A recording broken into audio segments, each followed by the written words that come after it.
This week's podcast is sponsored by Voodoo Ranger. If you're looking for that perfect companion for a night around the table reminiscing of stories once told, crack open a Voodoo Ranger IPA and roll for sass. Check out the free virtual D&D games brought to you by Voodoo Ranger during all 9 days of PAX Online, starting this Saturday and running from September 12th through the 20th. And for beer news and occasional mediocre advice, follow @Voodoo Ranger on Twitter and Instagram. Voodoo Ranger IPA. Drink responsibly, live rangerously.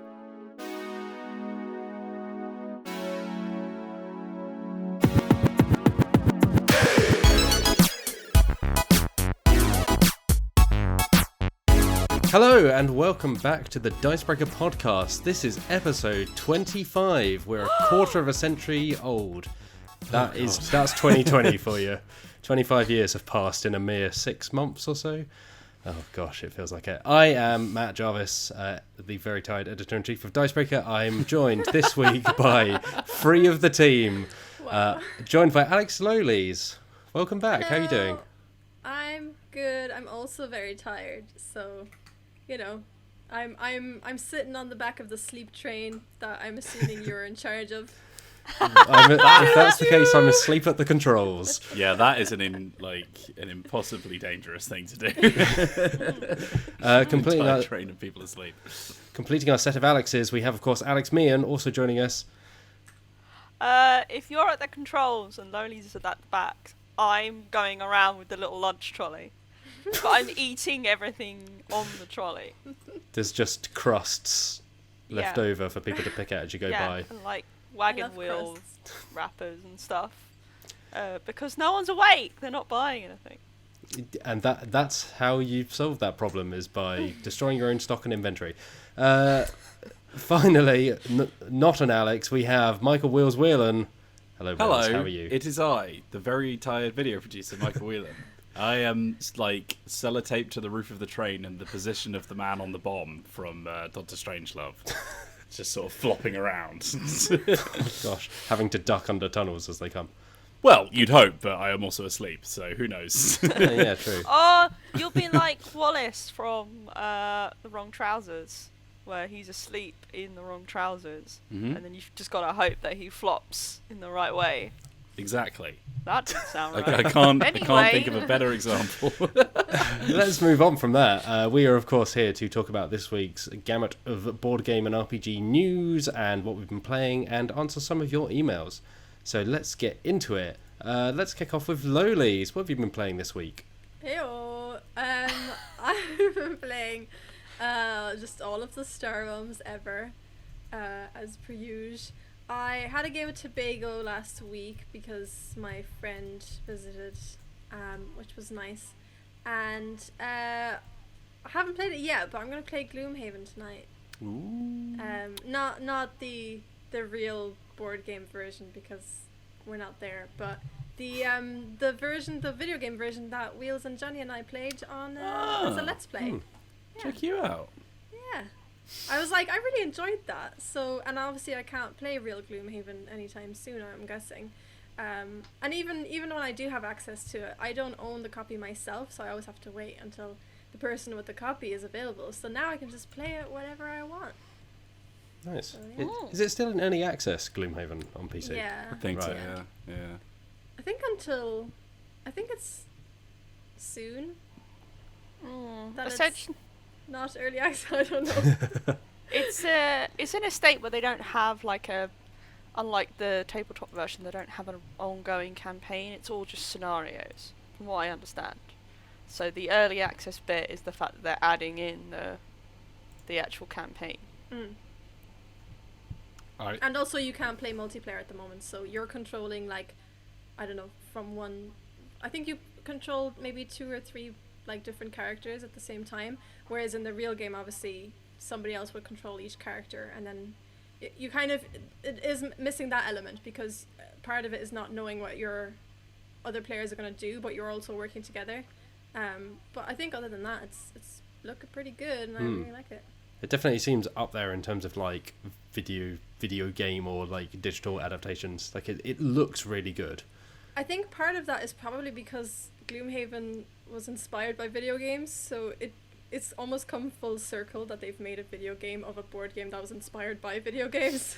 Yeah, everything's eating its own tail nowadays. Yeah. And it's on our list of the best digital board games. Oh my god, where can they find that, Alex Meehan?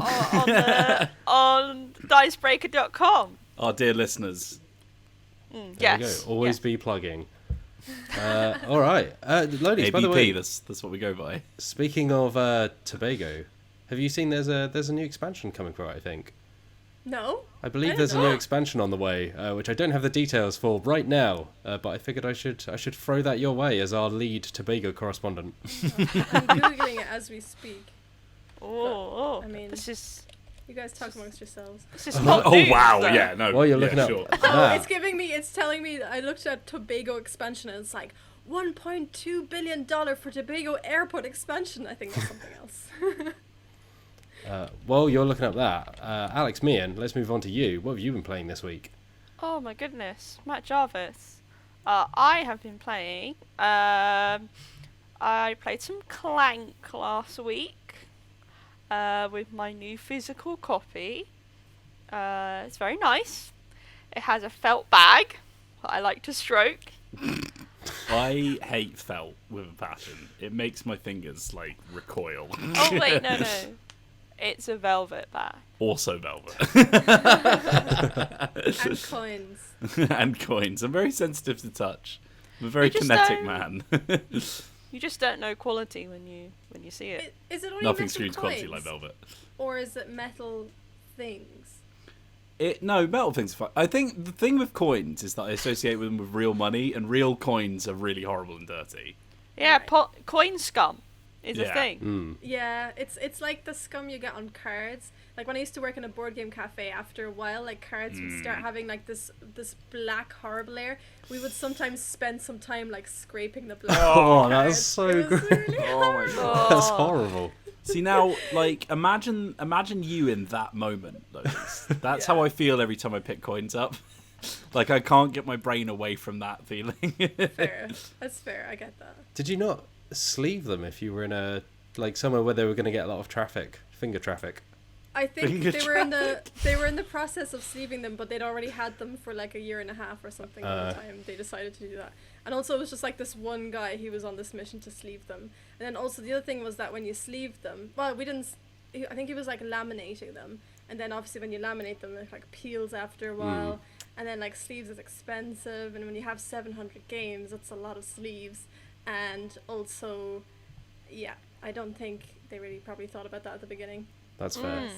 I imagine if they start peeling, the scum situation might get worse because then you've got the stickiness in the situation. And from what I know, when something sticky gets in contact with scum, it becomes even worse. If we could just move on, that would be great. It's like those little men you put on the radiator and they like fall down. Oh yeah, they absolutely Yeah. collect. Yeah, you But they lob them at collect windows scum. and they'll kind of roll down. But Oh, a couple of those times are around, they are just like fluff people. Yeah, they're horrible. Like In a a- lemon roller. Anyway, A household full of cats, they're a really bad idea because as soon as they hit that carpet, there's no rescuing them. Well, that's disgusting. what's not disgusting is my copy of Clank. Bringing it back reel round. this one back in. My flatmate and I played, and you know what? I've not played it 2-player before, and it works perfectly fine. I love Clank. It's a great game. Like, I know it's one that is quite popular, so most people would have heard of it. So it's not like this is a revelation. But I just think it works really well. And it's very satisfying putting those cubes in the bag and then giving it a shake and then drawing the cubes out of the Clank bag. It's that touch that you don't get with the TTS version, and I think it elevates the experience. And the quality of the components is really impressive. So we had a lot of fun with that. And then I also played a few games of Point Salad last night on TTS, a Nice. classic. It's a game that I like to bring out when people are like, oh, I'm not sure what to play. Something fairly easygoing, bit of point salad. And then you can start making jokes about being like a fruit or veg vendor at a local farmer's market stall, which is my favourite genre of joke, really. Sure. I would say like point salad's become one of those games that I now use as kind of in the same vein as Sushi Go or something like that, where it's like, this is quick enough, it's simple enough, like, I can teach it to my family, they understand what vegetables are. Whereas yes, like trying to get them to play anything else, where it's like, okay, you're a trader in the 17th century, you have these spice cubes, they're like, ugh. But if you go, it's a carrot, they're like, oh yeah, good, I know what a carrot is. Oh, that's a cabbage. Oh yeah, good, I like that one. Wow. Yeah, the joy of vegetable, you know, there's nothing quite like it. And then I've also been playing a very special game, Mr. Jarvis. Oh yeah, this will be another one of those. Wait, was this the same last week when you couldn't say anything about it? No, this is the other one that I can talk about, I think. Yeah, it's out now, right? Oh, sure. It's all good. Yeah, it's called Escape the Dark Sector. And it's a sequel to Escape the Dark Castle, which I own and I rather enjoy. And it's a kind of choose your own adventure game. Style. But not in this series.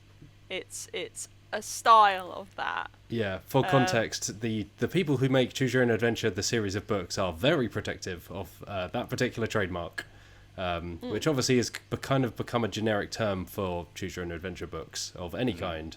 But they pursue the words Choose Your Own Adventure very diligently. Why don't we It's call a it Hoover something situation. else? Why don't they call call it it? something else? We'll call it Take the Path You Want to Take and See Where It Brings You. What does Ah, that abbreviate rolls to? off the tongue. I think there is a choose your own path. Choose Your Own Path, I think, is what the Seventh Yeah. Continent people call theirs. There's also Yeah. Choose Your Destiny as the Star Wars one. Choose your destiny. I don't My know lord. about path. Path is like, what if I'm walking in a meadow? Like, you know, it doesn't really work. Yeah. Choose what to do. It's because you Well, were destined you- to walk in that meadow. Do Rose. what you want to do and see what happens. Yeah. That's my vote. You won't be walking through a meadow in Escape the Dark Sector. It's come to this. It's come to the point where Alex Meehan is the one steering the podcast back on I'm course. now She's at doing the a great train. job. I'm now at the train controls over Matt Jarvis's Terrifying. snoring body, desperately trying to get it back on the track. Hey. Yeah, it's like at its core, it's the same sort of game. You go through a deck of cards, and there are like encounters and various things, spooky things can happen. And you as a team cooperatively have to try and make it through to the end, where there's a boss you have to fight, and if you defeat them you can escape. But From the dark sector. yeah, No way. I was about to say it and I was like, wait, no, there's more coming. there's a point for you, Master Whelan. There you go. You can have a gold star for that. I'll put it in my salad. Yeah. Hey! But the game is actually quite a bit different from the original. They've expanded the concept a lot more and kind of feels more like a game. Not that the previous one wasn't a game. A lot of it was just relying on the kind of immersive aspect of it and the kind of the hokey spookiness that I really like. As a fan of games like Betrayal at House on the Hill, I kind of like that feeling of like corny spookiness. But this has a lot more mechanics that you can kind of interact with. And it feels a lot harder than the previous game, which was kind of difficult as it was. I mean, the problem is we are only playing with 2 players, which means that the game might not be balanced too well.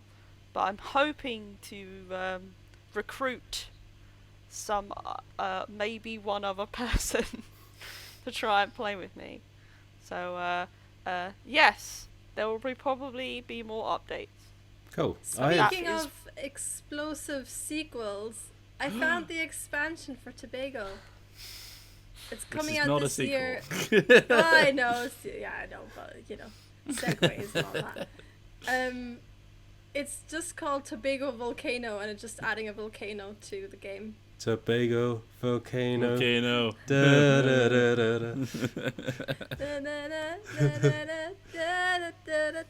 Anyway, that's all I know. It says 2020. There's literally no information about it whatsoever. Yeah. On the volcano. I feel there's a number of board game expansions that are like kind of hilariously on the nose, where it's like name of game : thing. So it's like volcano or sheep. Yeah, that kind of. I think some of them are literally called like 2-player expansion, or I think some of them are just called name of game expansion, and that's what's printed on the box. And it's just like, oh, okay, if that's what you're going for, I guess.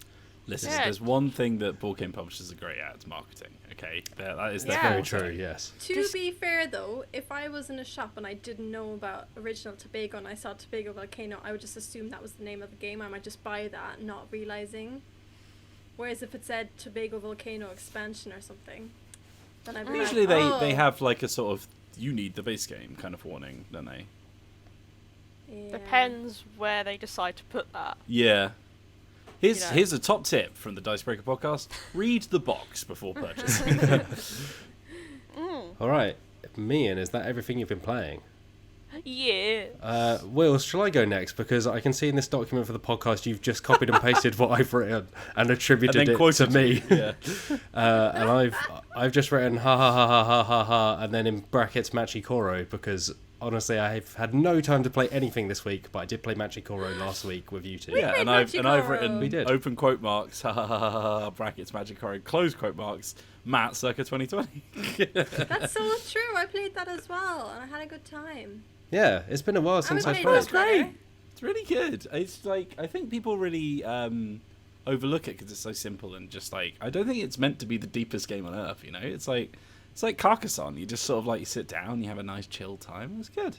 And everyone goes, "Hey, wheat!" It's one of those games where, so people don't You've imagine. just mixed so many different games together. Oh wait, no, you haven't. Go on. Yeah, no, they go, "Way wheat," because everyone gets money. What is going on? We're talking about Machi Koro. Yeah, which we played last week on the stream. For those who missed it, it was kind of just a chill pre-PAX Online EGX stream, which is what's happening this week. And yeah, it'd been a while since I played, and I remember that the thing with Machi Koro is like you're kind of just going and going. You roll the dice, you get your stuff, you buy a card, you do that, and then suddenly, because you're churning so much money every turn or on other people's turns, depending on your buildings, it's like, oh right, I've won, or I've managed to knock out 3 of these buildings you need to win in the space of like 3 turns. It's like our being the 1% simulator. You just sit there and suddenly all that money comes rolling in. Yeah. You're like, oh, I have all this money now. To be fair, we did actually start with very little, whereas Fair they would enough. have a small loan of $1 million to kick things off. So. We started with like a wheat field and something else. Yeah, to be fair, inherited land. We're a small business owner. Yeah. What is your business? Just having a wheat field? Well, I had a it's called furniture a farmer. factory and a cheese factory, which was very productive. The furniture factory less so, because I forgot that I didn't have any wood or stone, which are the 2 things you need for a furniture factory. So I Make your invested in this furniture. factory only to not be able to make any furniture. Can't make wheat furniture. I know. We Make also had our just like wheat. a chain of convenience stores or something, didn't you? Yeah. Can you imagine sitting on a sofa made of wheat?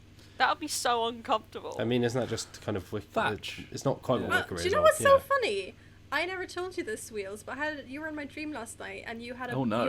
you had bought a boat to live on, and it was you called it a Viking boat, but it was just a boat with a thatched roof. There was a lot. happening in A that. Viking houseboat.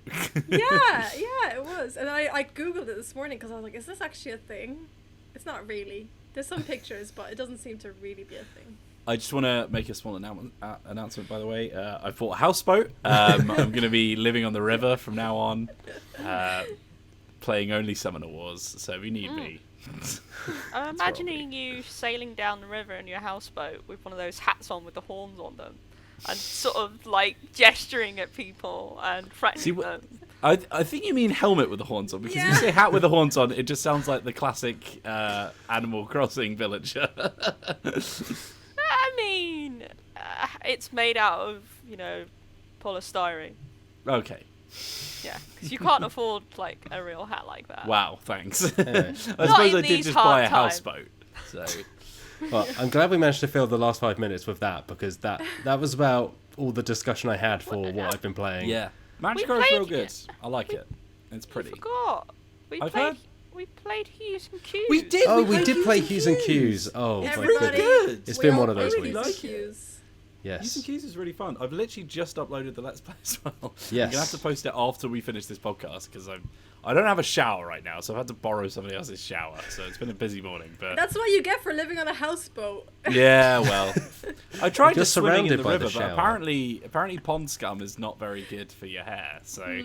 But yeah, no, I really liked Hues and Cues. I think it's you spoke about Machi Koro, Matt, so I'll take Hues and Cues. Hues and Cues is essentially like a board which is just covered in a big gradient, and it's given like a sort of coordinate style graph over the top. So you've got like letters down the side and numbers along the top, and then you get given a card with 4 different coordinates on the board, which will have a color assigned to them. So you might have like a deep purple over here, or like a bright pink over there, or like a seafoam green over here.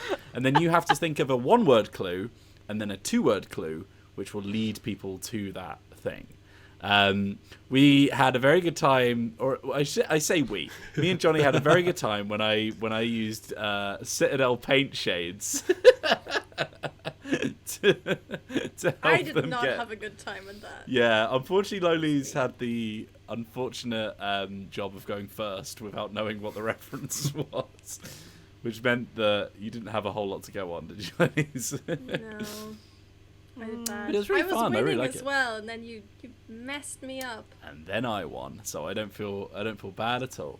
It was really good though. It was it does strike me as one of those classic like almost like Codename style games that I think a lot of people will like. It's a bit pricey, I think. It was like £40, right? Which is pretty spenny. $40, I think. Yeah. Oh, $40. Yeah, maybe. Yeah. I think £30 would be fine. That'll probably be all right, considering it's a more mainstream thing. It's the kind of thing I'd expect to see in like Waterstones. If nobody outside the UK is going to understand what that means, but art shops. I would But it's say. Barnes. Yeah, like Waterstones is hobby- Barnes and Noble, right? So they're Barnes and kind of Noble. That's the comparable, one. Yeah, there we go. I will say I very much appreciate earlier that me and Matt Jarvis were both chuckling to ourselves when you said Deep Purple. Yeah. And I know exactly what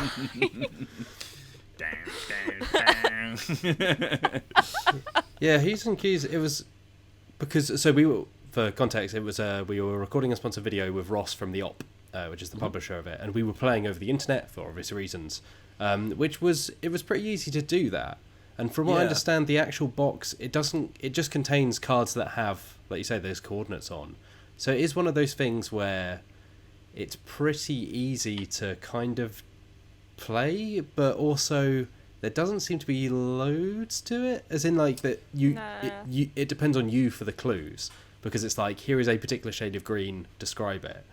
So it would be interesting to know if over like multiple playthroughs with the same group, whether you almost fall into the same kind of clues again and again.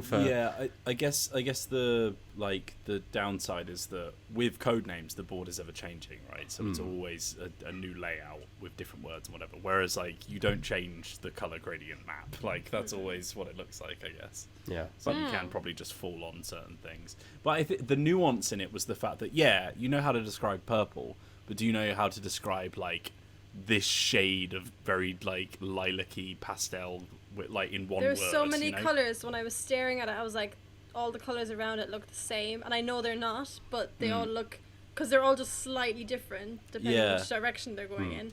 And the more you look at it as well, like they all sort of blend and like I think like there was one term where I just said turquoise because I was like, oh well, I mean I don't really have a word for this, but that will get them around the right area. And then you guys were like, okay, cool, that's like 50 squares wheels. So yeah, it was a bit difficult, but I think it's got like a lot of mainstream appeal, which I think will be good for it. And I'd be happy to play it again. Yeah, I think that was the thing. I went in kind of thinking like, oh, okay, I kind of get it, and actually came out of going like, oh, you know what? That is something I could see myself playing with my family. Like not every night, but every couple of months or at kind of occasions where we're together. And I think that's probably what it's going for. Yeah, I definitely feel like I underestimated it when I went in and was pleasantly surprised when we came out. Yeah, it's cool. I was always excited, so... When are you not, really? This is true. Alex, colour chart me in over here. I'm rarely on the tired train. Like, if I am there, you know something's up. If you're anywhere, something's up, man. You're always up to something. If that's what we've been playing for this week, shall we move on to news? Yeah. Yeah. I mean, it's a rhetorical question, but I appreciate the answer. Let's kick off. This week, Alex Meehan, what's going on with HeroQuest? I mean, Matt Jarvis, what is going on with HeroQuest? I just asked you for I know. that reason. I but Matthew Jarvis, what is going on with HeroQuest?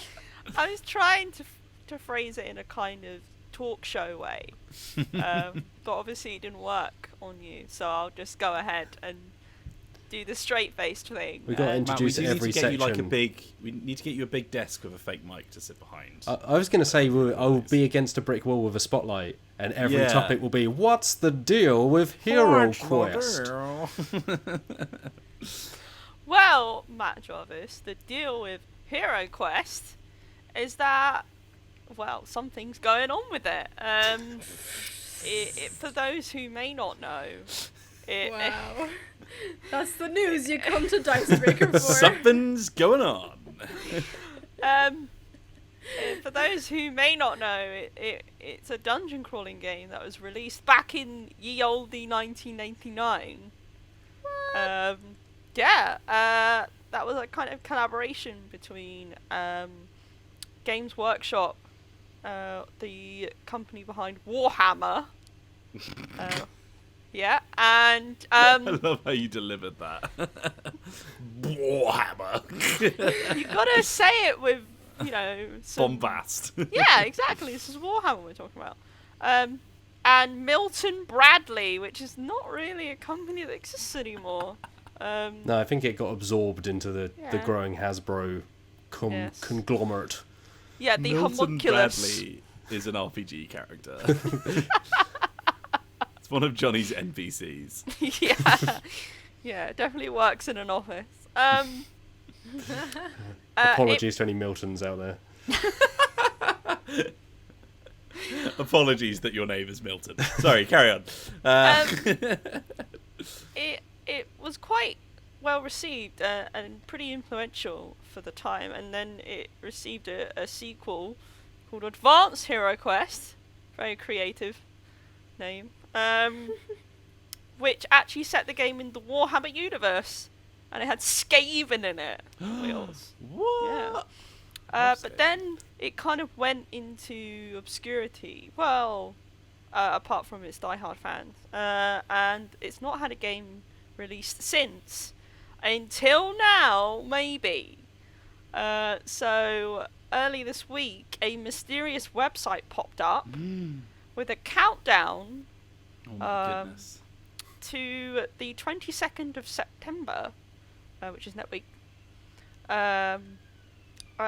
connected to Avalon Hill, who are the publishers behind the Betrayal at House in the Hill series. What it is, we don't know, but Restoration Games, the publisher behind the Return to Dark Tower game that's going to come out soon, despite filing a trademark early this year for HeroQuest, have confirmed that they've got nothing to do with it. So the drama continues. What's going on? So the Restoration trademark, I think it was specifically HeroQuest Legacies, right? But it involved the HeroQuest name. So it was kind of like, oh, are they doing something? And now this popped up. It was like, oh, are they doing something? Like, who someone's doing something with it, But nobody has told us anything more than that yet. No. We have asked Avalon Hill, but they haven't told us just yet. Diddly squat. Yeah. We reached out to Avalon Hill for a statement, We and they did, said Wills. nothing. Their silence speaks volumes. There's like a Witch King image on the countdown. So I like that, I guess. I'm just trying to have a comment on it. We've got like 8 stories to read through. Well, I mean, there you go. I've given you the rundown. What There more it do you is. want, There's the Will? rundown. Alex Meehan, you've also done this next one. Tell us about the... Oh, I can't pronounce it. I'm going to leave it to you. Oh, no. Oh, you absolute fiend. How dare you?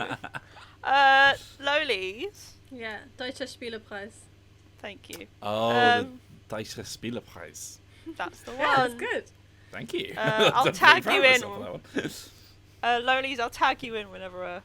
Okay, just wink and I'll say it. Okay. So the Crew, a game we all like, which is a co-op trick-taking game when you're in space and stuff, has won the Deutscher Spielepreis. for 2020, which is essentially one of the big board game awards from Germany, if that wasn't obvious. Yeah, it's the German Games Prize. Yeah, case the you other want to one, not the Spiel the Jahres, the other one. Yeah, no, I mean that's literally how it translates. It's the Yeah. German Game Prize. Yeah. I thought you meant it literally translate to the other game award. I mean, it might as well, but oh, Wow. shade. I mean, considering this year's choice for the Spiel des Jahres, I can't really throw shade at the. Deutscher Spielepreis. There you go. Sorry, I was just thinking about how nobody ever pronounces the S in Spiel des Jahres. You caught me unawares. That's fine. No one's gonna come after me for that. Yeah, it's an award that is voted on by the public. So they say, oh, these are my top 5 board games of this year, and then they sort of count all the points, the votes, and they've given it to the Crew. As number 1. It beat out other games such as the roll and write game Cartographers, Which I that like very believe- much. Yeah, Mr. Matt Heard Jarvis about is a that fan of. Maracaibo? Oh, I've heard really good things about Maracaibo. By the creator of Great Western Trail. Also heard good things about that one. Haven't played either of them though. Great Western Trail has very, very funny cover art. It's really bad. It Oh, looks yeah. like The cover art's a really 90s awkward. Sierra game. Yeah. Yeah. The game is great, but the cover art is probably among the I'm not going to say the worst. The worst is very maybe harsh, but I see it pop up on those kind of lists that people do of like, lol, these box arts are really Yeah. bad. It's like- Alongside, it's because it's not like it's been drawn by a child like some of the ones I've seen, but it has like it's so close to being normal box art, but it's just that uncanny valley of like, Yeah. who rendered these faces? Yeah. Yeah. Also, their expressions are so just mute. in I'm terms just of- looking at it now. It's so Yeah, good. they're not that excited about this. I mean, this it's trail. their day-to-day life is transporting cows. It's old news to them. They're not The excited. guy in the middle looks like his lips have been blue tacked on. It does actually. It really does. God. Anyway, enough throwing shade on Great Western Trail's art. It also beat the game Parks, which we're fans of, and Paladins of the West Kingdom, Mhm. which is the second game in the West Kingdom trilogy. But I'm quite happy with that choice. I really like that game, The Crew, and it's good to know that a lot of other people did. And yeah. Yeah, I think we said when the Spiel des Jahres was announced that the crew won the Kenner Spiel des Jahres, but we kind of said it's almost in the right territory for Spieldejahres, kind of, which is much more family friendly. And from what I know of the Deutsche Spielepreise, I can see Loli's just disapproving. I'm sorry, I tried. Should have winked. But it's a prize that's much more kind of, it leans more towards the Kennerspiel in terms of being that little bit more complex. Hobbyist. Yeah. So this makes sense, I think. It is sitting in this, like, the games that you named there. I haven't played any of them, but I know that a few of them tend to be, like, heavier games. So it does seem like the lightest one out of the crowd. Yeah. Yeah. I know. Yeah, definitely. I mean, yeah, the wink Okay. Oh, Deutsche Spielepreis. does tend to lean more into hobbyist games. So it is, I guess the crew is more on the sort of casual side. But the only two games that have won both the Spiel des Jahres and the Deutsche Spielepreis. are Azul and Catan. Oh wow, okay. Yeah. Interesting. I like all of those games. Yeah. Yeah. That So, must have been about a 20-odd year gap, which seems wild in some ways that it was so that they didn't Between line up Catan and between those two. Azul. But Yeah. Yeah, like I was out of interest. I was kind of looking through some of the previous winners because the winners displayed in terms of technically it's like 1 to 10, so they just tally all the votes and then the winner is just whatever number 1 is.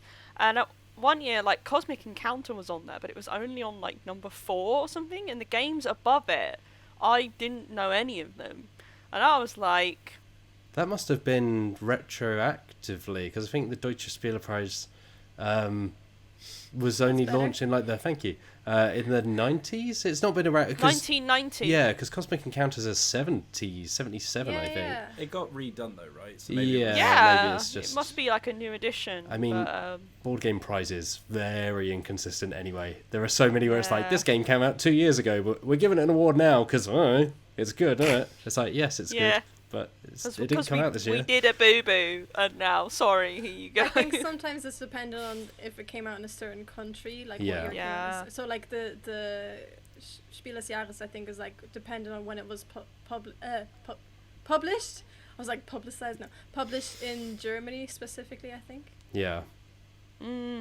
Anyway, that's the whole deal, everyone. That's the deal. From Alex Meehan. But Alex Meehan, this next story is also yours. You're just on a roll with these. Are you going to say that for every single one, Matt? No, after this one's me, and this one's me. Actually, the one after this is also Meehan. It's been a busy week. Meehan's been writing a lot of news. Tell us about Into the Motherlands, this new role-playing game coming up. This week on That's the Deal with Mian.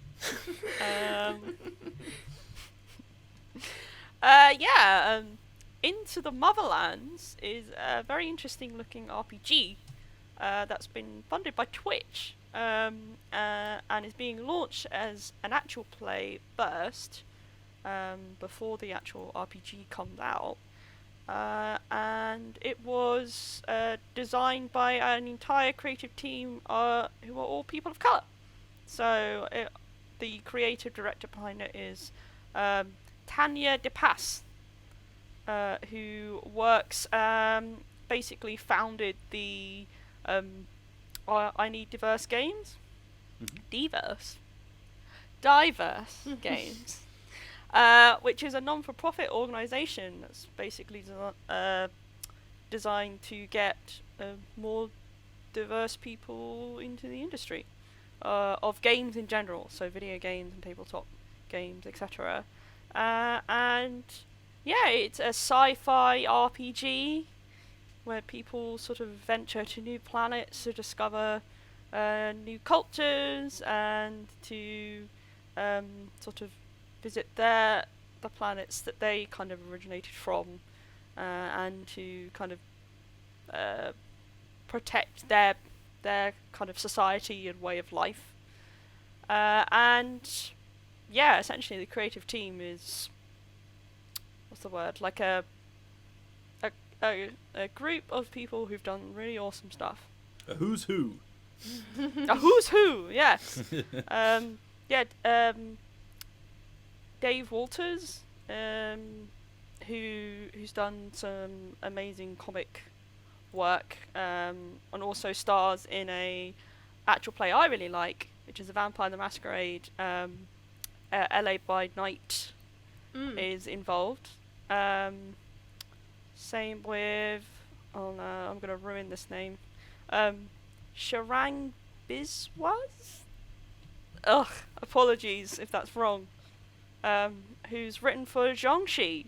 Yeah, Sharang also, I think, co-edited the anthology I mentioned a few weeks back, Honey and Hot Wax. Yes, I believe. So yeah. Yes, they did. Like you say, it's a real who's who. It's really, it's a really strong lineup, and this kind of came out of nowhere. Like as far as I know, it's the first tabletop RPG Twitch has funded, and the fact it's kind of tied into an actual play series as well is really, like. I think it's probably the first time I've ever seen that they've done a show and then the book is released kind of thing as well. Yeah. Usually they'll do a show based on a book rather than the other way around. I think they're hyping up.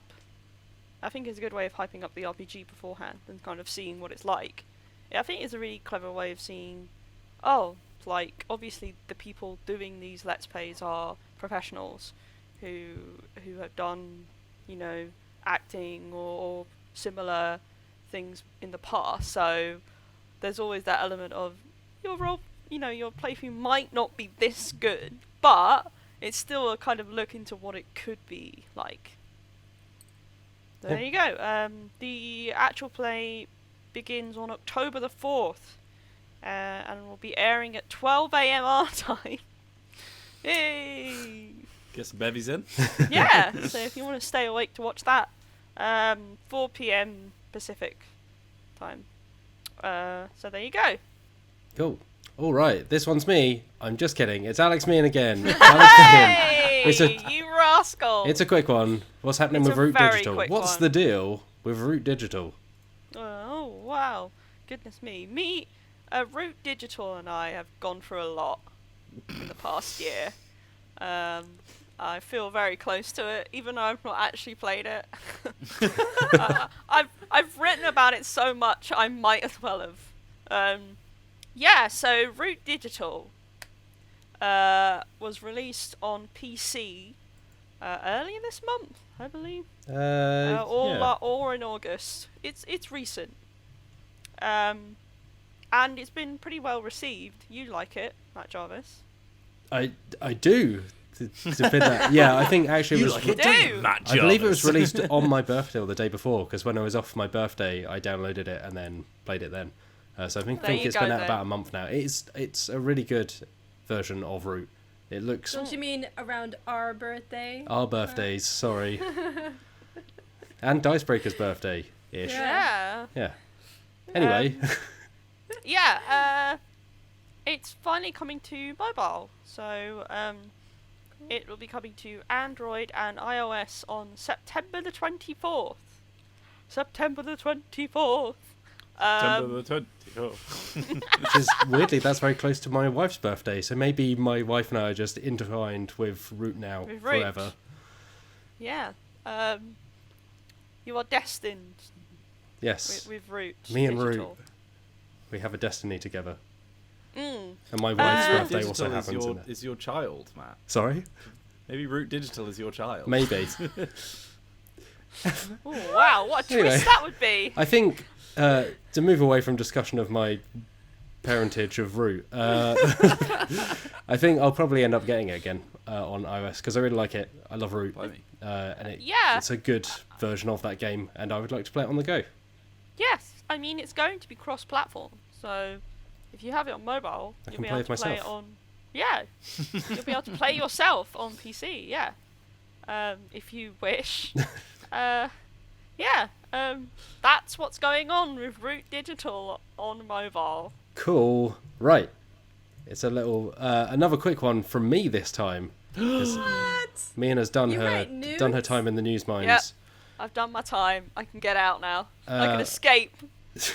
Pandemic Legacy Season 0, which you may remember we have a review of on the website from a while back, because they sent out copies very far ahead by me.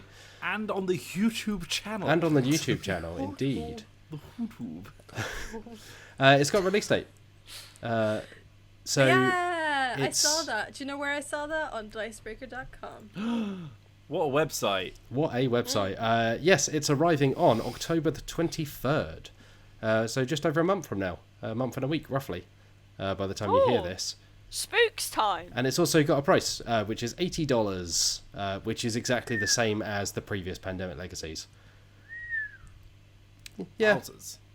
I mean, it's good, right? Because it lasts you for a while, and you get to destroy the game. So you're paying £80 so you can like For the cut up satisfaction. cards And yeah. You can destroy any game, ladies. They So- can't stop you. Yeah, but you Yeah, have to. Lolies, you can literally like stamp on a copy of like. Yeah, but I don't have to. I have to do it with this game. Ladies, you could destroy Vast, the mysterious man. Oh, I would yeah. love Two Wheels. I would pay $80 to do that. Oh my god. Oh, God. Come on now, enough of that. Well, for some context of Pandemic, because I reviewed it, so I've played it all the way through. From what I remember of playing Season 1 and Season 2, I played Season 0, I think, fewer times. So it's similar in that there are 12 months. If you win, you proceed to the next month. If you lose the first game, you then repeat the month and then get a second chance. But if you fail that, you then move on regardless. So with Season 0, I think we played 14 games. It was only 2 months we had to repeat. And that's, like I say, I've played a lot of Pandemic. I don't know if I'm a good Pandemic player, but that was just the experience I had. So it may be that if you are looking to buy this, it will get you around 14 games. It will get you at least 12, but it may potentially get you 24 if you fail every month. With Jack Bauer? No, not again. Go back. We're still waiting on Kiefer. Yeah, he hasn't arrived. So that's so what's that? It's about $8 roughly, just under $8 a playthrough, which split that between a group of you. I mean, it really comes down to your, how you feel about investing in a game that you can only play through once. But I really enjoyed my time with Season 0. I think it's probably the most consistent of that series. It's probably not my personal favourite, which I think is 2, but I know that 2 is a lot of people's non-favourite. They don't like it as much. But I think Season 0, wherever you fall on them, you'll probably find to be the most kind of... I think it's got the best story of the bunch. It's got the most consistent gameplay. It's not as wildly out there as 2, which I think is where people started to lose a little patience with it, because it was a bit more swingy and difficult. So I think, it's a great game. If you feel that it's worth $80 to you, I think you won't be disappointed, or you can wait a bit and it'll probably come down in price. But Well, Matt, there we go. I think as long as 2 isn't your favourite of the Indiana Jones trilogy, or of the Star Wars prequel, then we're fine. Prequels? No. I don't... What's the second Indiana Jones? Is it Temple of Doom? Clone Wars? Yeah, Is that number 2? That's Star Wars. Temple Isn't- of Doom is the second Oh, one. it is. Isn't Of that- course, Last Crusades. Yeah. Isn't Clone Wars the one where he says, hello there? Which instantly Maybe. makes it the best prequel. Yeah. I mean, the prequels are only there for their meme quality, so I'm pretty sure 2 is actually the best one.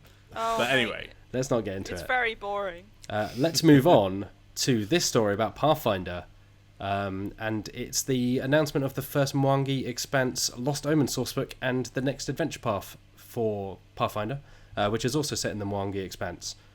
So these were announced at PAX Online across EGX Digital, which is the event, for full disclaimer, that the owner of Dicebreaker, Reed Pop, runs. But these were announced during a panel by some of the folks over at Paizo on Pathfinder. The art is chef's kiss, by the way. Yeah, the art's really good. So Mwangi Expanse is kind of described as being influenced and inspired by African folklore. It's appeared in the RPG before, but it's never had a dedicated source book in this way. So this upcoming book will be the first time that it's really kind of delved into.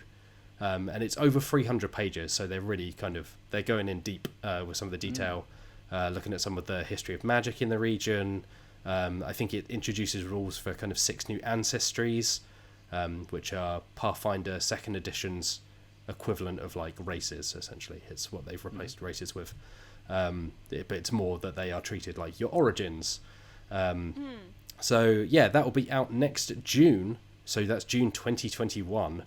And then in July 2021, the adventure path set in the Mwangi Expanse which is called The Strength of Thousands, will run until December. So it's 6 parts, they're monthly, as with a lot of the adventure paths for Pathfinder, which, if you're not familiar, are kind of like pre-made campaigns.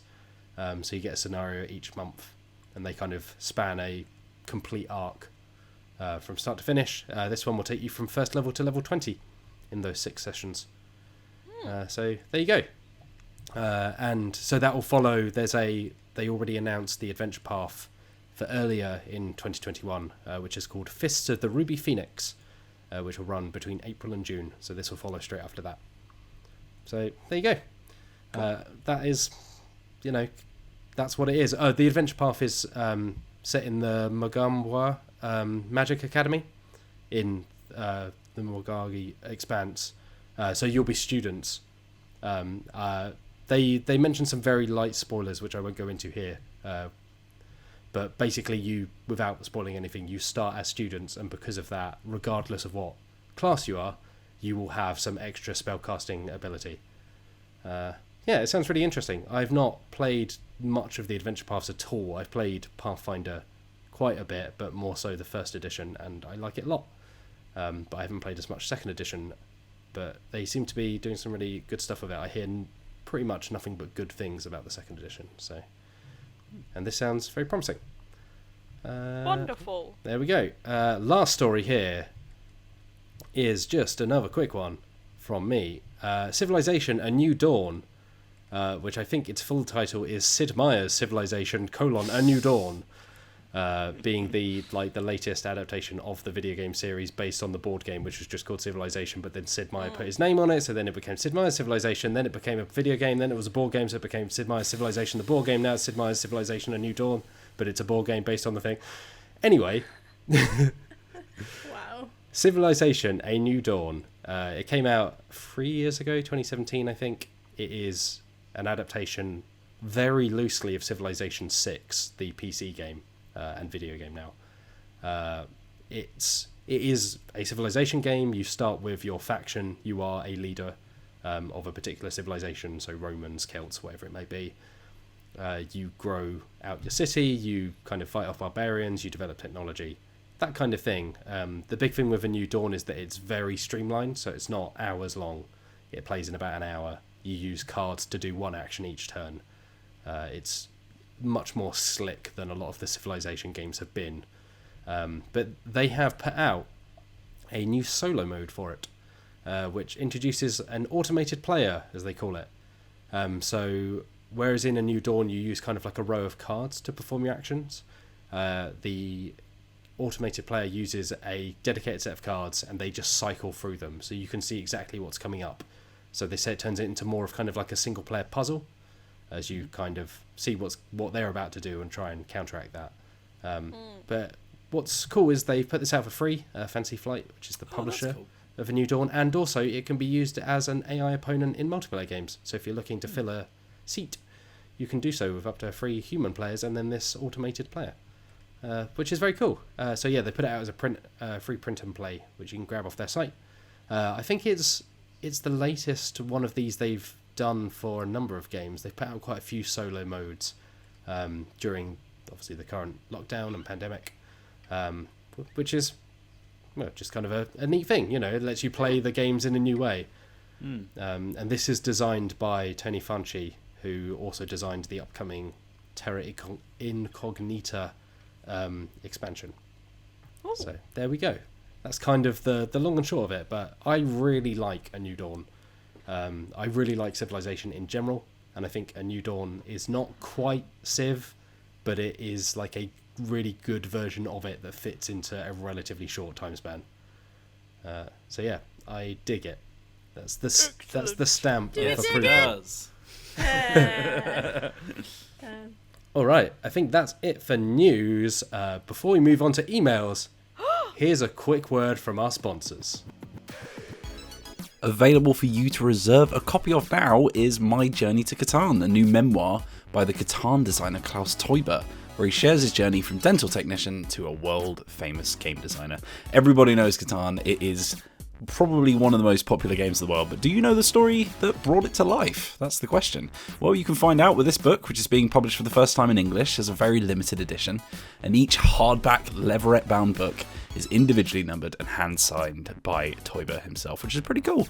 So if you have a games fan in your life, or just someone who loves stories about people who strive to follow their dreams, then you could not find a better gift. You can pre-order your signed and numbered copy of My Journey to Catan at catanshop.com/book. There's only 1,000 copies which will be printed of this special edition, so make sure to get your order in early. That is My Journey to Catan, a memoir from Catan designer Klaus Teuber, available now on catanshop.com/book. Very excellent stuff. Thank you, sponsors, for that quick word. Let's move on to email, shall we? That word sure was quick. What's the word? The word is quick. Moving on to emails. If you've got an email for the podcast that you'd like us to chat about, you can get in touch on Twitter at @JoinDicebreaker. You can email us at podcast@dicebreaker.com, or you can find us wherever you find us, whether it be dicebreaker.com, youtube.com/dicebreaker, Down on a Facebook. well. Down a well, apparently. Just live. yell Send us your a question pigeon. down a well, and we will receive Yeah. it. If you see a houseboat with a thatched roof, chuck a note in there. 'Cause odds are it's me.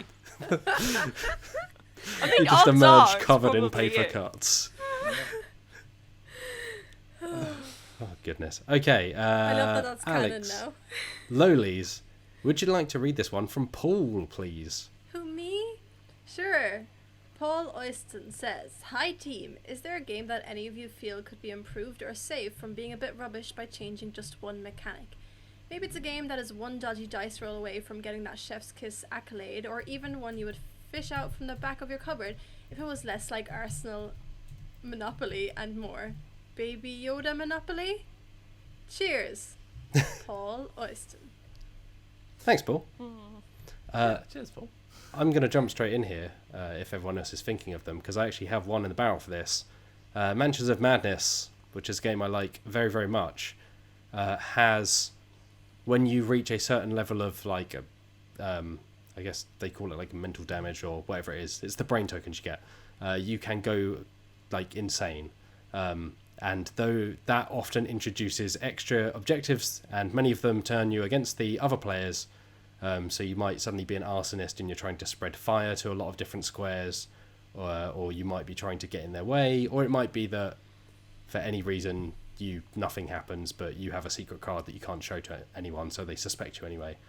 I will say that it's like insanity themes and mechanics generally a bit like distasteful, not always handled particularly well, particularly in that situation, and mechanically it's just a bit rubbish, because that game is already quite hard, and the fun of it is trying to survive together, and then having someone turn against you. It's not very fun for them a lot of the time. It's not very fun for everyone else. So most of the time when we play, we ignore that stuff.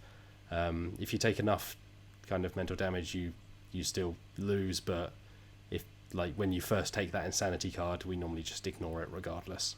So yeah, it's still a good game, but I don't like that mechanic at all. I didn't have an idea for this until you spoke about that, because one game that I do, and I always house rule this because I think it kind of ruins it for me a lot. With Dead of Winter, the official rules state that when you're making up the sort of like the cards that will eventually have a traitor card in them, you're supposed to put enough in that you could theoretically have a whole game where there are no traitors. And that really sucks. Yeah. Like when you act with like the idea that, oh, well, you know, maybe no one's the traitor. That's a cool idea. But when it actually comes to pass, like, it's really bad, because you just play like a co-op game that is deliberately made to have someone messing around with it. And it's just not as strong on its own, I think. Like, because there is a dedicated co-op version of Dead of Winter, and I don't think it's quite as good. Like, it thrives on the fact that it's hidden role. And I always, like...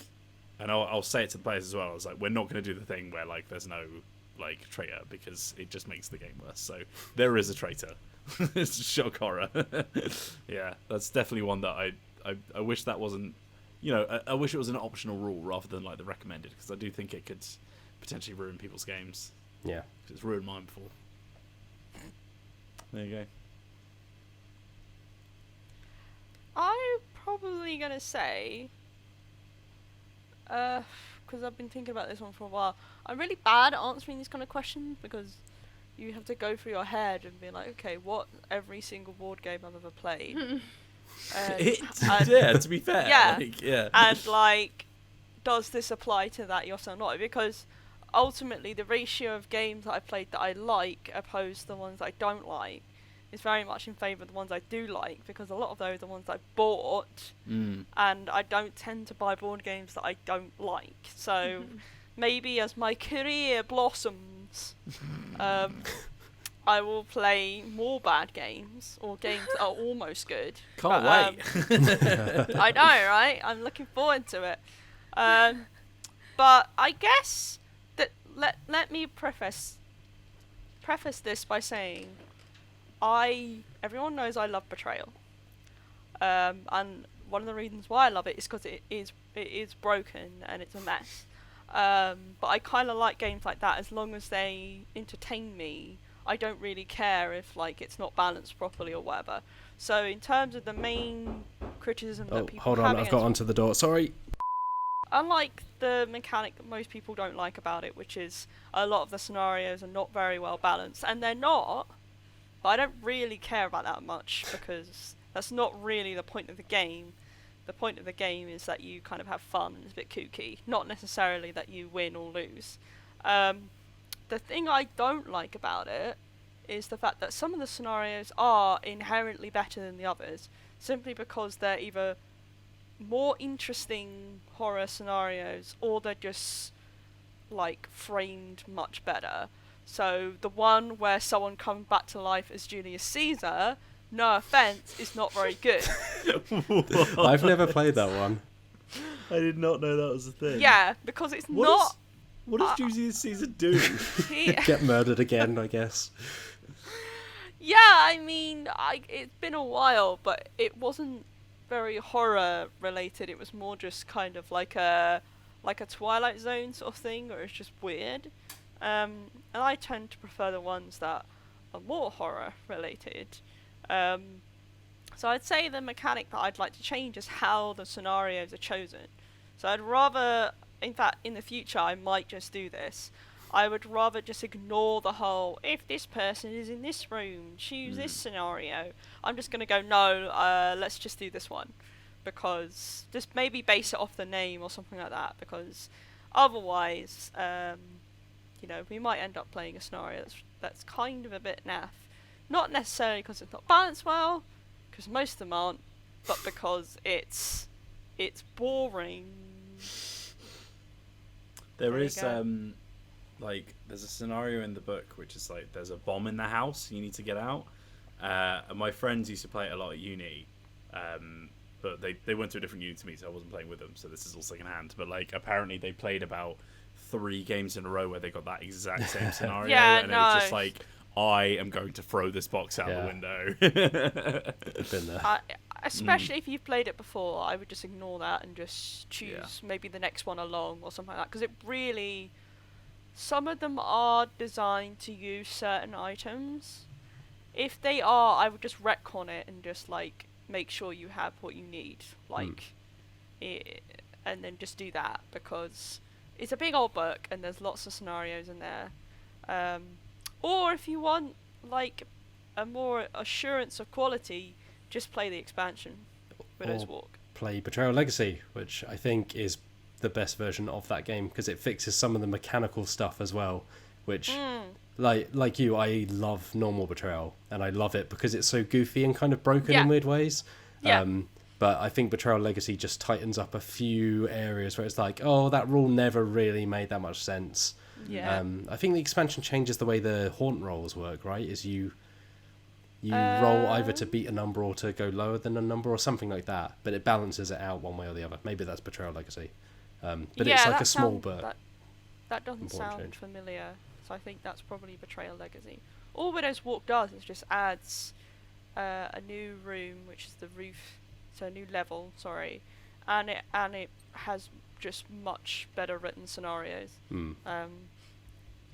which are really interesting and kind of going the more sort of less kooky style of horror, which I do like, into sort of more interesting let's say modern approach to, we played on stream, didn't we? And we got the intern scenario. Yes, we did. Which I thought was funny, but definitely not one of the better ones I've played. Probably not, no. I do really want to play Betrayal Legacy. We have a copy in the office, but there's just not enough people around to play it with at the moment. So put it on the list. On the list. Right, cool. Lolies, what comes to mind? Yeah, I've been thinking about this, and I was trying to think about a game that I've played that I haven't enjoyed because there was a mechanic. Obviously, I've been trying to answer the question, essentially. You still stalling, Lolies? No, I've got one. I kind of only got into, like, hidden role games, or like, oh my god, I've just forgotten what they're called. Social deduction? So yeah, social deduction games in recent years, because the first few social deduction games were things like Avalon the Resistance and like some other ones along those lines. And I never really got into those, and I never really understood why until about a year or two ago when I went to visit my friend. So he lives in Amsterdam. I went to visit him, and we went out to his like board game group, and we played some board games. And one of the games that everyone was really keen to play was Avalon, because obviously Avalon is a pretty popular social deduction game. And it was only when we played that where I was like, I think I know I don't like this, and I might be wrong because I don't know the rules that well. I was just kind of following what people were telling me to do. But the game that we played, I believe like there's like a leader on each team or something, and they have to choose someone to like go on a mission or something like that, or a quest. And what got really annoying was like after like 2 turns or something, as soon as there was like successful quests, they kept just choosing the same people to go on the quest over and over and over again, and I was like, this is really boring because I'm not getting a turn. I never got a turn. They never got to find out if I'm like good or not. And it just made it feel really unbalanced. Like, so if you're evil, like you've no chance. If you're good and they're not even giving you a chance to like have a go, it just wasn't very fun.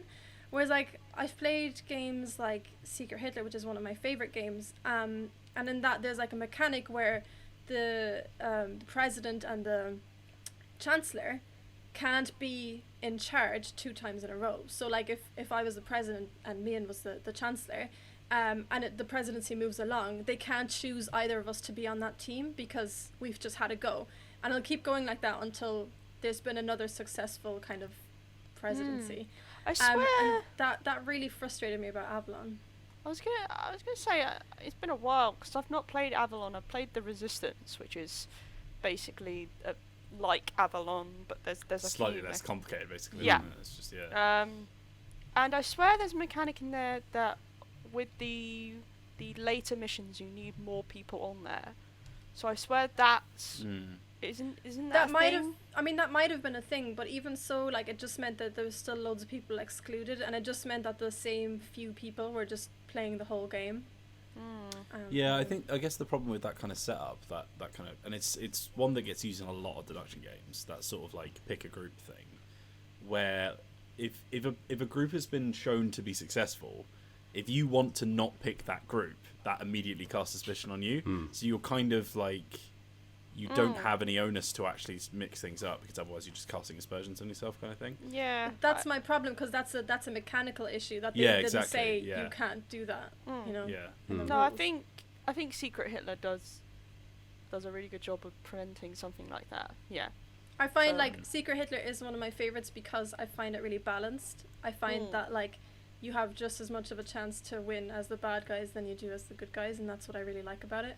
I don't think I've ever played a social deduction game that's as balanced as it, and I think that's why, like, theme aside, that's the main reason that I like Secret Hitler so much. Like, it's not about the theme for me at all, it's about the mechanics of it. And I think you could literally slap any theme on it and I would like it because of how well it plays. And it's literally free. Yeah, you can get a print and play. Yeah. I think Deception Murder in Hong Kong also, I think, is quite balanced, right? Because it's the whole group kind of trying to weed out the one person among them.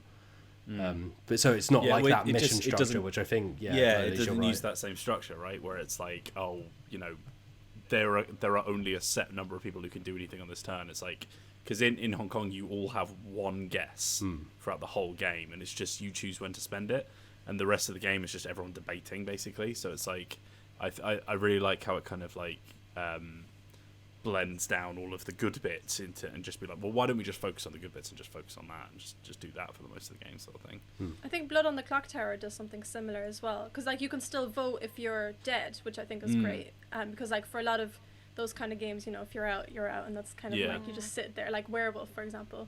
But Blood on the Clock Tower then brings it back and says like, if you're dead, you can still vote, but you only get one vote for the rest of the game. So you want to use it when you're like pretty sure on something, or wanna you get because with Hong Kong, like you can when you vote, you put your badge on it. Like you literally risk your badge on like saying no, this person's not real. So like if you've lost your badge, you can still win as long as you're one of the good guys, and or like rather, you know, if your team wins, you still win. But you're just sort of sat there with no power, just being like, no, you have to pay attention to the hose pipe.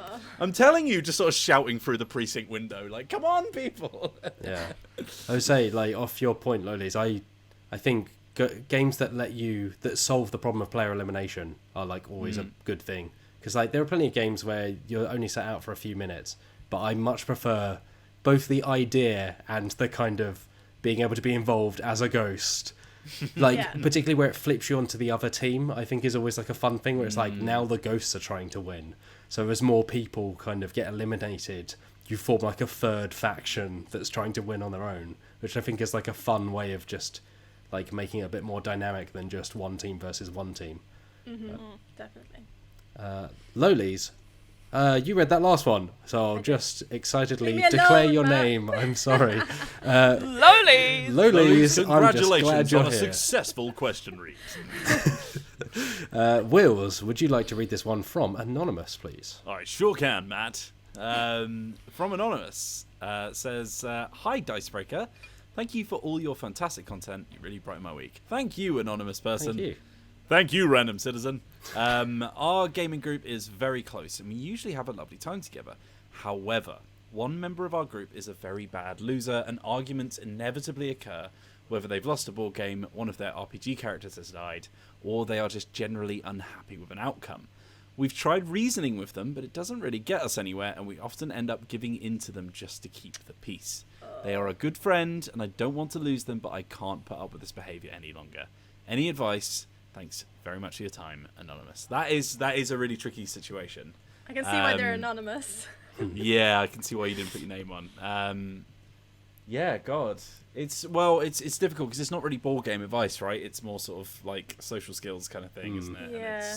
And I think the problem is like all people, like their brains are built differently, right? So it's like the way that they react to certain things, the way they perceive certain things is always going to be different from how you see them and all that stuff. So I guess like empathy is your biggest tool here, like finding out why they feel so wronged when they lose. Like, is it the kind of game that you're playing maybe, or do they just need to have like just a talking with? Do you know what I mean? Like sometimes I've been in situations with friends where it's just like maybe they're not quite as aware of the like the perception that other people have of their actions. So if you just sort of highlight it to them, they have a chance to, you know, kind of grow from that. But it is a difficult one, absolutely. Yeah, I think the fact they say they're a good friend, if they are a good friend, then just be honest with them. At the end of the day, you don't need to raise it in a way that is like comes across as look, you need to cut it out or anything like that. You just need to say, hey, like Will said, maybe you're not aware of how this is making everyone else feel.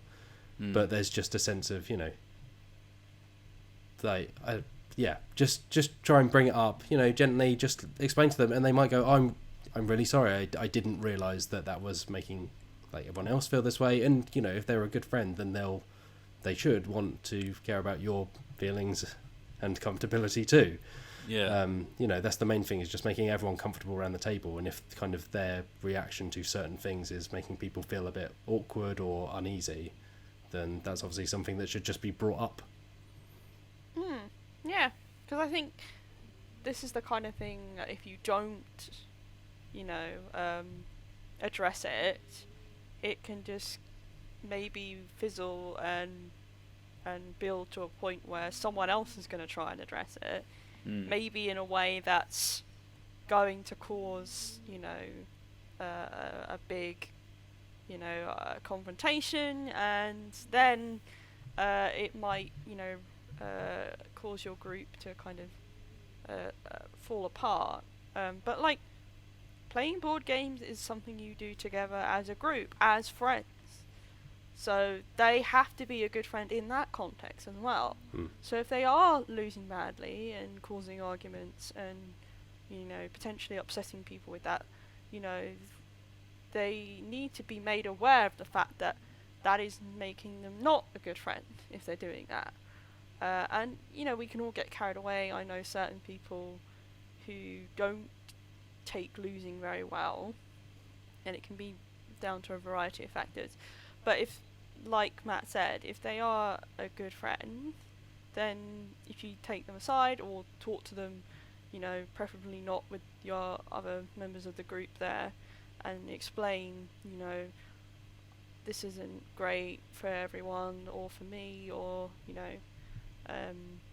however you want to deal with it, I think ultimately you're going to benefit from it, because you can't let it just simmer forever.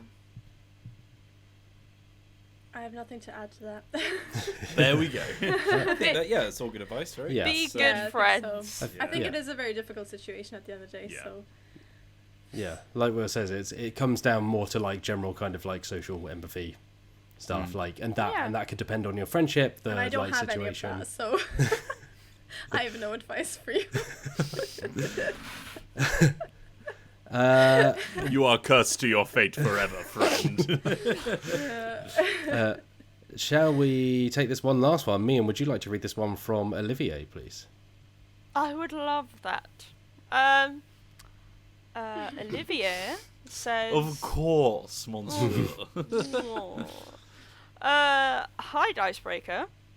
I developed very small video games on the side and decided to try and make a small prototype of a dice-based, turn-based RPG to fill my hunger for these types of tabletop games.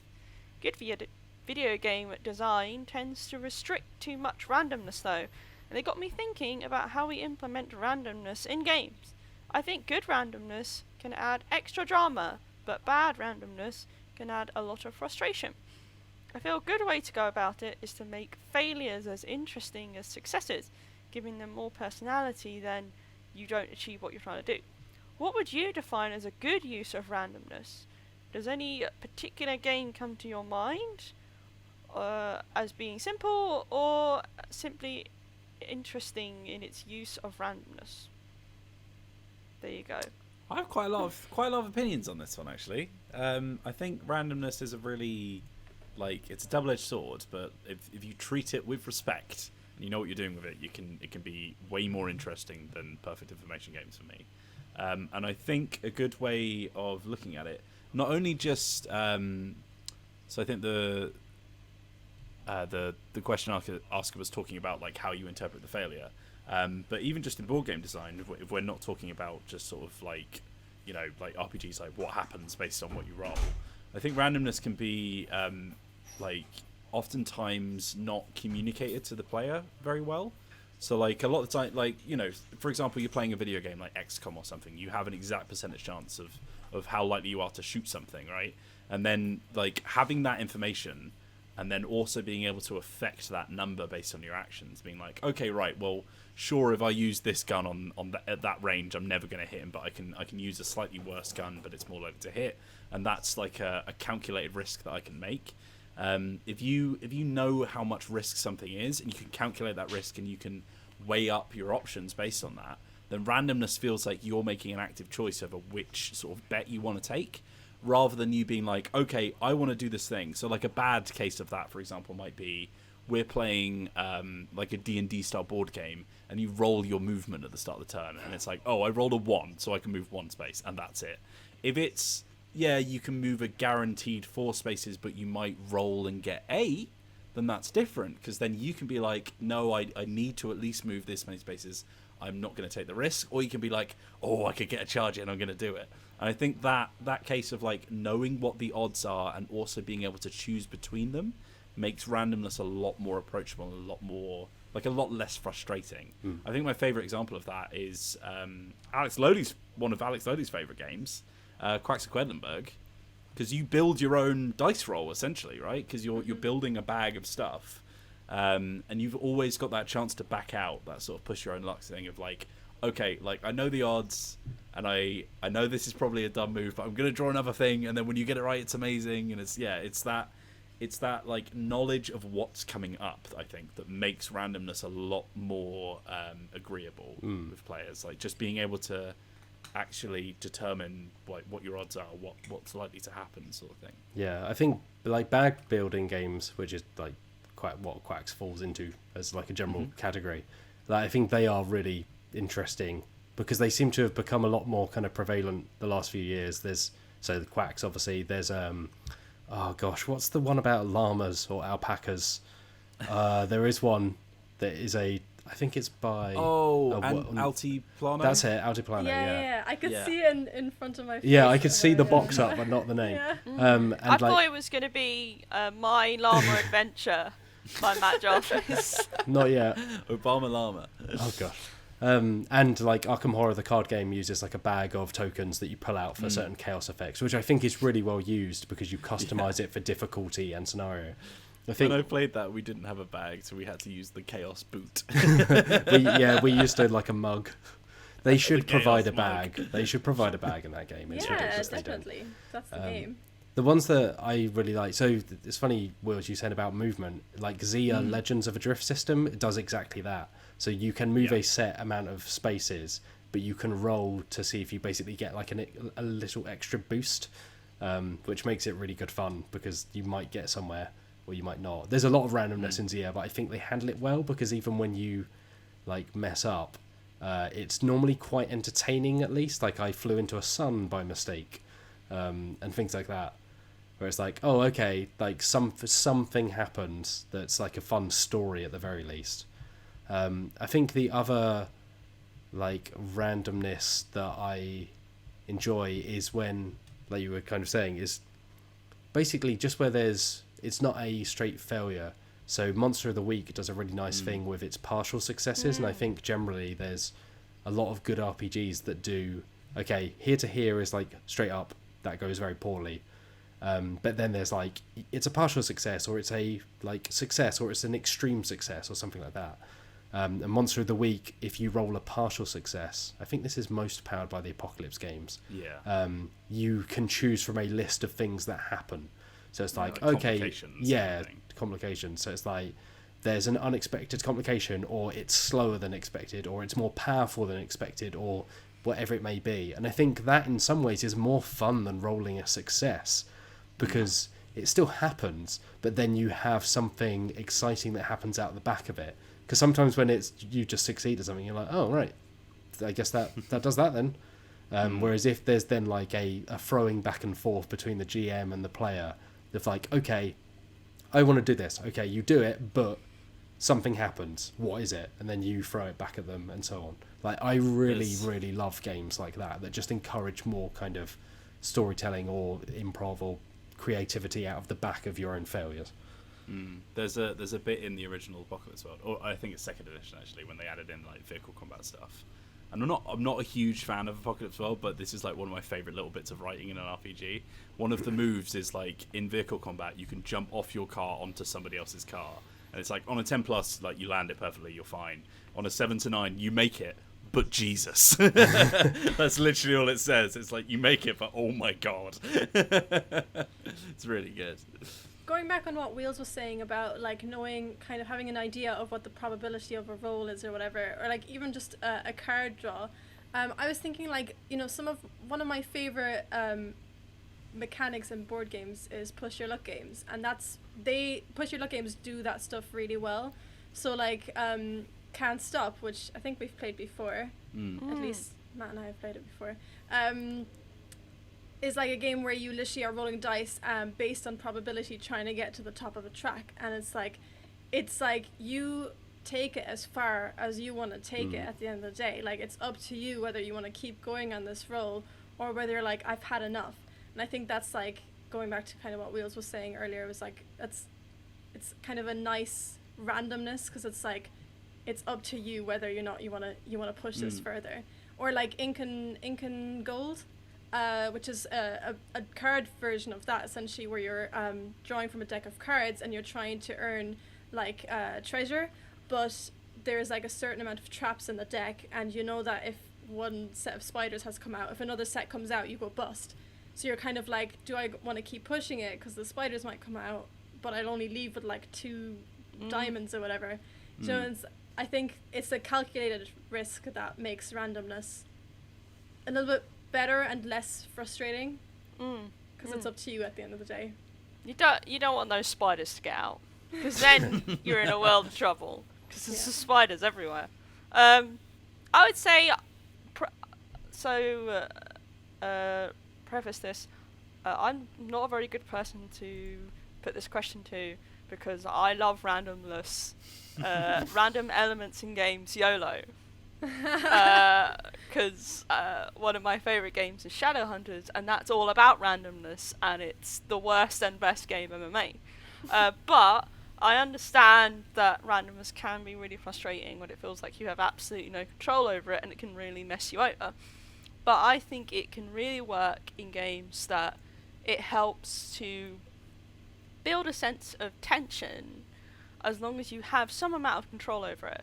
So, like the game I mentioned earlier, Clank is a really good example of randomness, because you are adding to the possibility of you getting attacked by the dragon if you buy cards that have clanks on them, or knowing that they can come up on your deck and cause you to add a clank to the bag, but they'll give you rewards for doing that. So again, it's that risk-reward element.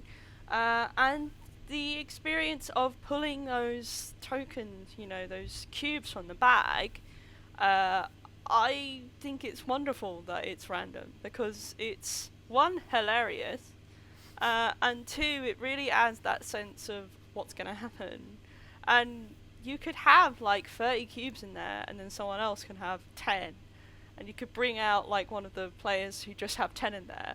I think that's great, because you don't expect it. And also what Matt was saying, and we're also saying about, games like systems like Powered by the Apocalypse and Monster of the Week is on Powered by the Apocalypse. The games where when you fail, you advance, you get an advancement, or you get something for that. I don't know if Powered by the Apocalypse does that. There is a system that does that, and I'm trying to remember what it is.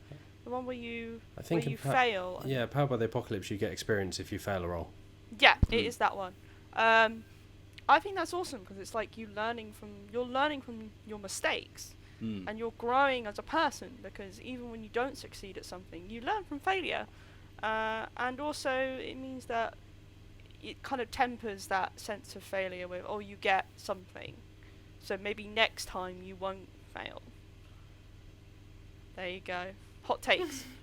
Oh. Yeah, I think basically like randomness is like a spectrum, right? It's often people say like, it's either chess or it's Monopoly, but it's like there's a whole range in between those two things, right? Yeah. It's the spice of life. It is. Speaking of the Spice Life, there's not a tangent here. I can't tangent out of that. But That's right. It's the Spice Girls. Oh, they're coming here. I wish I could do a Jules Holland impression, but I really can't. That is all we have time for in terms of questions, and it's almost all we have time for in terms of time for this week's Dicebreaker podcast. As I mentioned, if you'd like to email us a question, you can do so at podcast@dicebreaker.com. You can find us on Twitter @JoinDicebreaker. You can find us on the website dicebreaker.com, or you can find us on YouTube, which is youtube.com/Dicebreaker. Speaking of YouTube, there's a segue for you. Wheels and Lowlies, what have we got coming up on the video side this week? Well, today you may have already seen, or you may see that there was some videos on PGX. So today we would have done, or we will be doing a how to run a great RPG session featuring some special guests, which will be coming out at 7:15 BST. Also, EGX board game panel where Matt and I were joined by even more special guests, which will do or has done come out at 4 p.m. depending on when this podcast goes out. I think when this lands, they'll be in the future. Because this normally lands about mid-afternoon on a Friday. So yeah, they're both in the evening because of American time. But that panel was really, really good. I had a really great time. Yeah, I could have just kept going as well. I think. That panel's at 4 p.m. So yes, that's what I'm saying. That's the one. Will have or it's will pretty be. Goodness me. And then tell us what's happening on the weekend, Wheels.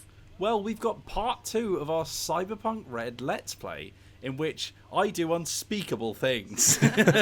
Terrible. And then also, Lodi's has been putting together a how to play video on everyone's most loved game in the world, Settlers of Catan. What? Nobody's got any opinions on that. Please stick to the brand guidelines. It's just Catan now. Is it just Catan? Yeah, they dropped Just Settlers Catan. of a few years back now. It's Come just on, Catan. Will. Yeah, I mentioned that in my video. Reject modernity, embrace tradition. And we've got other stuff coming next week, but it's still in the ether. Who knows? Ooh. We And don't. Our playthrough of Hues and Cues, Yeah, Yeah. as will we have already mentioned gone up. earlier, will be up, and you would have done a lovely painting stream.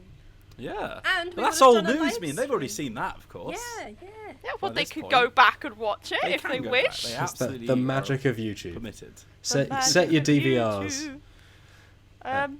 And what are we doing tomorrow? Technically not on the podcast tomorrow today. What? Oh, Matt Jarvis. yeah. I think Loli's was just mentioning it. Yeah. Oh, sorry. We've got a playthrough of this. Is very confusing time-wise. The people listening to this, it will have been in the past, so it will now be up on I YouTube. see. Yes, Loli's, as you were trying to explain it through that cacophony. We will have played Romeo and or Juliet. Choose your own bleep. Choose your own path, destiny. Yeah.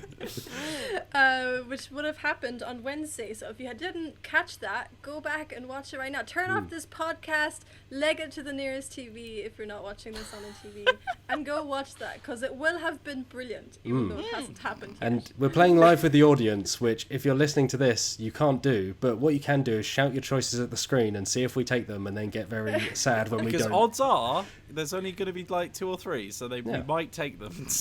But if the previous choose your own not adventures we've done or anything to go by, it's probably going to be quite chaotic and silly. Yeah. I love the I'm idea looking of somebody forward to bringing it. out a book that's branded "Do not choose your own adventure." Lots of funny voices, I'm sure, as well. Oh yeah, absolutely. Oh yeah, I'm predicting that. Speaking of PAX Online cross EGX Digital, which I if thought you were going to say, speaking of funny voices.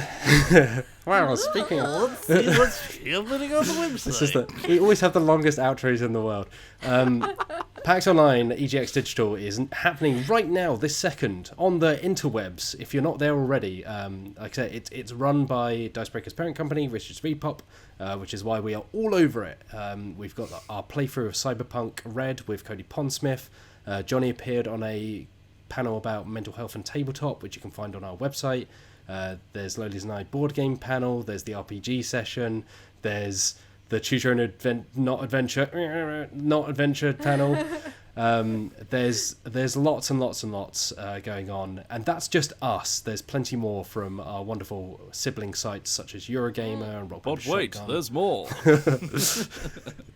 and of course a virtual show floor which you can go and take a tour around, which leads us nicely onto what's happening on the website this week as we try and finish out this podcast, because Alex Meehan, you will have browsed around that virtual show floor and brought us the treasures within. Yeah, I was transported into my MacBook. Into the cyberverse. Yeah, into the cyberverse, and I walked the halls of the show floor to find the best board games that are being covered therein.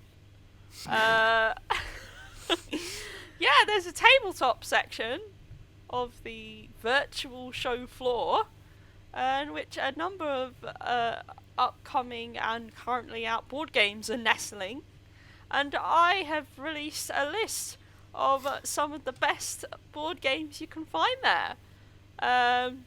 It's a wide variety of tabletop pleasures, which I will present to you. Wonderful. And speaking of tabletop pleasures, you will have also, by the time this goes live, Whoa. there will be a new review on the website. I use it ironically because from what I've heard chatting with Mian, you did not have a great time with Tellstone's King's Gambit. No, I did not, Mr. Jarvis. That review will be out now, so I can finally talk about it. At the end of this podcast. I mean, yeah, you already pretty much spoiled it. Like, I didn't like it. What are you going to do about it? Go and read the review is what I'm going to go and do about it. Sue me, yeah. If you want to find out why I didn't like it, you can read the review now on Dicebreaker.com. Yep, Loli's showing you how. And yeah, Now available you, on typewriter. yeah, you can go away with your own opinions, I guess. But there will also be an interview with the designer for Tellstones. Mm-hmm. Do you ask Chris. him why he made a game you don't like? Awkward.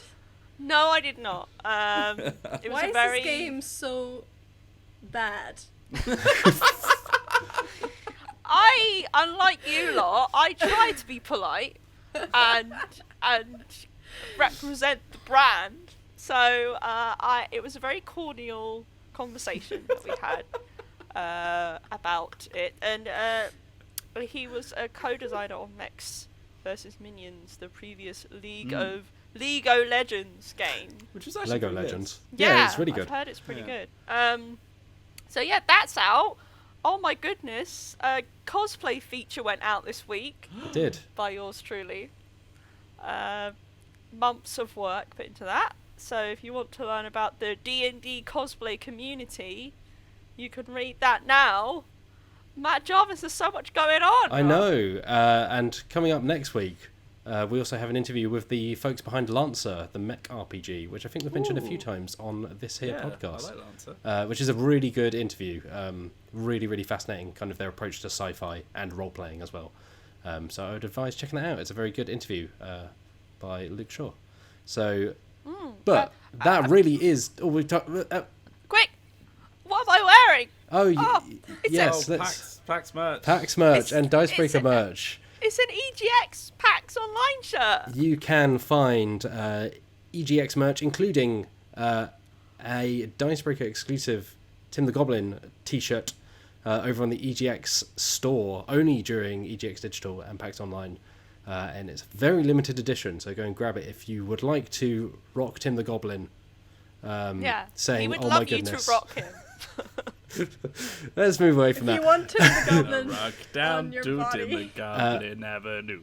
Gosh, this podcast never ends, does it? It really goes on. Anyway, you can find the rest of our Dicebreaker merchandise as usual on dicebreaker.myshopify.com. But until then, we will be wearing this lovely merch. We'll be on the website. We'll be on the YouTube channel. We will be all over PAX Online and EGX Digital. We hope to see you around soon. But until we see you again, thank you, Alex Lolis. Thanks for having me. Thank you, Alex Meehan. Wanna rock down to Electric Avenue. Thank you, Michael Wills-Whelan. And then we'll take it higher. I've been Matt Jarvis. Thank you all for listening. Until we meet again, have a lovely day. Bye.